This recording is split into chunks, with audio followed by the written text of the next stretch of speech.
السلام علیکم ناظرین، میں ہوں نادر خان اور آپ دیکھ رہے ہیں میرا یوٹیوب اور فیس بک آفیشیل پیج۔ ناظرین، آج دو تین ایسی سیاسی خبریں ہیں جس کے اوپر میں نے اپنے ولاگ میں تفصیلاً بات کرنی ہے۔ سب سے پہلی خبر یہ ہے کہ نواز شریف کے جو وکلاء ہے، جو قانونی ٹیم ہے، انہوں نے توشہ خانہ کے جو کیسز تھے نواز شریف کے، ان کے خلاف عدالت میں ضمانت کے لیے درخواست دائر کر دی ہے، یعنی کہ جو حفاظتی ضمانت ہے اس کے لیے۔ تو یہ آپ دیکھتے ہیں کہ عدالت ان کو ضمانتیں دیں گی یا نہیں، اس کے اوپر تفصیلی بات کریں گے۔ اس کے علاوہ عمران خان کے جو کیسز ہیں ضمانت کے حوالے سے، وہ بھی سماعت کے لیے مقرر ہو گئے ہیں، اس کے اوپر بھی تفصیلی بات کریں گے۔ اس کے علاوہ بات کریں گے بجلی چوری کے اوپر، جو کچھ دن پہلے ایک کریک ڈاؤن شروع ہوا تھا، اس کے اوپر تفصیلی بات کریں گے کہ ایک ایسا شہر بھی ہے جو بجلی چوری میں جو ہے صفر ہو چکا ہے، یعنی کہ اس میں بجلی چوری ہو ہی نہیں رہی۔ تو سب سے پہلی خبر یہ ہے کہ جو نواز شریف کی قانونی ٹیم ہے، انہوں نے ایک درخواست دائر کی ہے جو توشہ خانہ کیس کے حوالے سے کہ نواز شریف کو حفاظتی ضمانت دی جائے، یعنی کہ جو نون لیگ ہے وہ ایک ایسا راستہ اختیار کر رہی ہے، عدالتوں کو وہ ایک آزمائش میں ڈال رہی ہے۔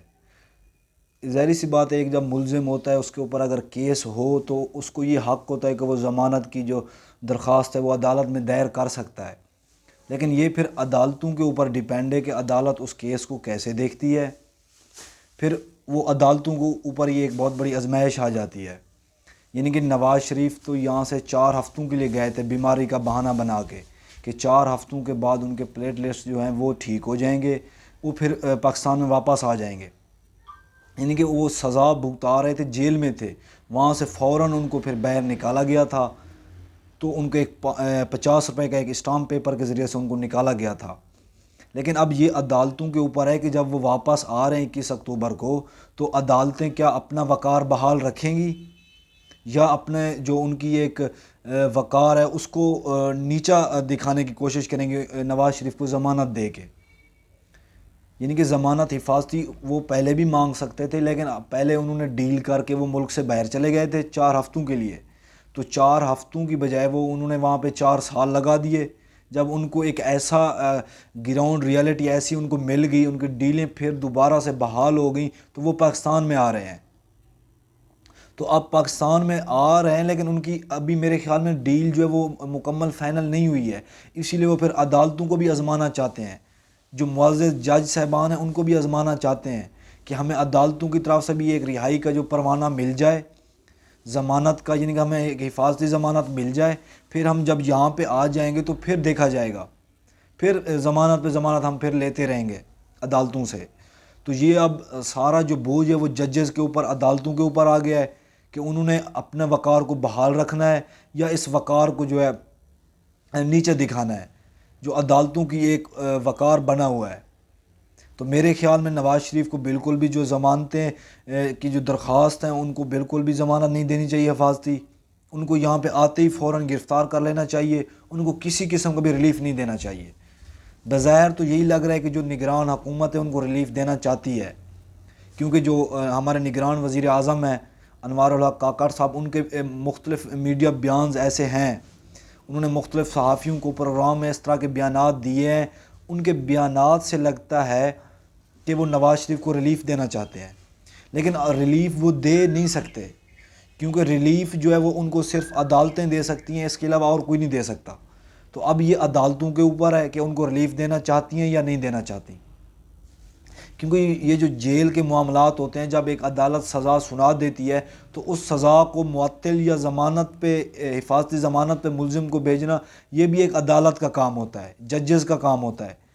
بجائے اس کے کہ یہ حکومت فیصلہ کرے کہ ہم ان کو آنے کے بعد چھوڑ دیں گے، ہم ان کو کمپین کرنے دیں گے، ان کو پورا فری ہینڈ دے دیں گے الیکشن کمپین کے حوالے سے۔ تو یہ جو ہے وہ نگران حکومت ہو یا جو حکومت الیکٹڈ حکومت ہو، وہ یہ بیانات نہیں دے سکتے۔ یہ اب جو معاملات ہیں یہ عدالتوں میں جائیں گے، اب یہ عدالتیں اور جج ہی فیصلہ کریں گے کہ ان معاملات کو کہاں لے کے جانا ہے۔ تو نون لیگ کا تو یہی دعویٰ ہے کہ یہ جو ہمارے کیسز ہیں نواز شریف کے اوپر یہ سیاسی کیسز ہیں، تو اگر نون لیگ کا یہ دعویٰ ہے کہ ان کے اوپر جو کیسز ہیں وہ سیاسی ہیں، تو کیا یہ دعویٰ پی ٹی آئی کو نہیں کرنا چاہیے؟ اگر پی ٹی آئی یہ دعویٰ کرتی ہے تو نون لیگ اس دعوے کی نفی کرتی ہے، تو کیا عمران خان کے اوپر جو 150 یا 200 کیسز ہو چکے ہیں کیا وہ سیاسی کیسز نہیں ہیں؟ اگر وہ سیاسی کیسز نواز شریف کے ہیں تو عمران خان کے بھی جو ہیں وہ سیاسی کیسز ہیں،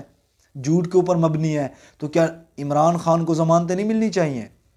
وہ 2-3 مہینے ہو گئے وہ جیل میں ہے، کبھی ان کو کس کیس میں پکڑ لیا جاتا ہے، کبھی کس کیس میں ان کو جیل میں ڈال دیا جاتا ہے، ان کی ایک تصاویر تک باہر نہیں نکالی جاتی، عوام اتنی بیتاب ہے ان کی تصویر دیکھنے کے لیے۔ نواز شریف کو تو ایک بہت سارا ماحول ملا ہوا تھا جیل میں، ان کے جو کھانے تھے وہ گھر سے جاتے تھے، یعنی کہ اتنی ان کو اچھی سہولیات ملی ہوئی تھیں۔ عمران خان کو تو اس طرح کی کوئی سہولیات نہیں ہے، نہ ان کو جو کھانا ہے وہ گھر سے جا سکتا ہے، نہ ان کو کوئی اچھا سیل دیا گیا ہے، نہ ان کے پاس کوئی اور فیسلٹیز ہیں، ان کو تو واک کرنے تک کی اجازت نہیں ہے۔ تو کیا یہ رویہ صرف عمران خان کے ساتھ برتنا چاہیے؟ تو یہ جو میری معزز عدالتیں ہیں، جو معزز جج صاحبان ہیں، ان سے میری ریکویسٹ ہے کہ نواز شریف کے معاملات کو دیکھتے دیکھتے آپ عمران خان کے معاملات کو بھی دیکھیں، اس کو بھی کچھ ریلیف دیں، وہ بھی ایک سیاسی لیڈر ہے، تو اس کے اوپر جو کیسز ہیں وہ بھی سیاسی بنیاد پہ بنائے گئے ہیں۔ تو جس طرح نواز شریف کو ریلیف دیا گیا تھا اس طرح عمران خان کو بھی دینا چاہیے۔ اس کے علاوہ اگر بات کریں تو عمران خان کے بھی جو کیسز ہیں وہ بھی ضمانت کے لیے گئے ہوئے ہیں عدالتوں میں، تو ان کو جو ضمانت ہے وہ ضمانت ان کی تو نہیں ہو رہی، ان کو جو ضمانت ہے وہ ایک ڈیٹ ملتی ہے سماعت کے لیے، وہ مقرر ہوتی ہے، اس کے بعد جب وہ ڈیٹ آتی ہے تو اس ڈیٹ کو ملتوی کر دیا جاتا ہے، یعنی کہ جو سماعت کی ڈیٹ ہے وہ بغیر دلائل لیے، بغیر وکلاء کو سنے ہوئے سماعت کو ملتوی کر دیا جاتا ہے اور نیکسٹ ڈیٹ دے دی جاتی ہے۔ تو میرے خیال میں یہ ایک کھلا تضاد ہے جو عمران خان کے ساتھ کیا جا رہا ہے۔ اس کے علاوہ اگر میں بات کروں بجلی کے حوالے سے، کچھ مہینے پہلے بجلی بڑی مہنگی ہو گئی تھی اور عوام سڑکوں پہ نکلی تھی کہ یہ بجلی ہے، اس کے بلز ہیں یا جو یونٹ ہے یہ کم کیا جائے، کیونکہ جو عوام کی تنخواہ تھی یا جو انکم تھی اس سے زیادہ تو ان کے بلز آ رہے تھے، تو وہ بڑے پریشان تھے، انہوں نے احتجاج بھی ریکارڈ کروایا ہے۔ تو اس کے اوپر جو نگران حکومت تھی انہوں نے ایکشن لیا تھا کہ یہ جو بجلی چوری ہو رہی ہے اس کو ختم کیا جائے۔ تو اس میں کافی سارے کیسز بھی آئے ہیں، کافی سارے جو عوام ہے وہ بھی سامنے آئی ہے جو بجلی چوری کرتی تھی، تو کچھ مافیا ہے ایسا بھی ہے جو ابھی تک سامنے نہیں آ رہا، لیکن کچھ آئے تھے لیکن ان کے اوپر کوئی میرے خیال میں کوئی خاص ایکشن نہیں لیا گیا، بس ایف آئی آر تک ان کو اوپر کاٹ دی گئی ہے اس کے اوپر، اور ان کو کوئی سزائیں نہیں دی گئی ہیں۔ لیکن اس کے اوپر ایک کریڈٹ جاتا ہے مردان کی عوام کو، کیونکہ وہاں کے جو سٹی ہے مردان، وہاں کا جو شہر ہے وہ مکمل جو ہے وہ بجلی چوری سے فری ہو چکا ہے، یعنی کہ وہاں پہ ایک رپورٹ آئی ہے کہ وہاں پہ بجلی چوری بالکل بھی نہیں ہو رہی، یعنی کہ 1% بھی وہاں پہ وہ پرسنٹ نہیں ہے، وہ 0 پہ پہنچ چکی ہے۔ تو وہ ان کی جو عوام ہے مردان کی، شہر کی، اس کو میں بڑا کریڈٹ دیتا ہوں، انہوں نے بڑا اچھا کیا ہے۔ اس طرح ہمیں اور شہروں میں بھی کرنا چاہیے، پورے جو پاکستان کی عوام ہے ان کو اس طرح کا جو ہے وہ اس طرح کے دکھانا چاہیے یہ چیز کہ وہ بجلی چوری بالکل نہ کریں۔ اگر بجلی چوری نہیں ہوگی پورے پاکستان میں تو بجلی سستی بھی ہوگی۔ ظاہری سی بات ہے جب بجلی چوری ہوتی ہے تو وہ جو یونٹ ہوتے ہیں، وہ جو عوام بلز دے رہے ہوتے ہیں وہ انہوں نے وہ پیسے ادا کرنے ہوتے ہیں۔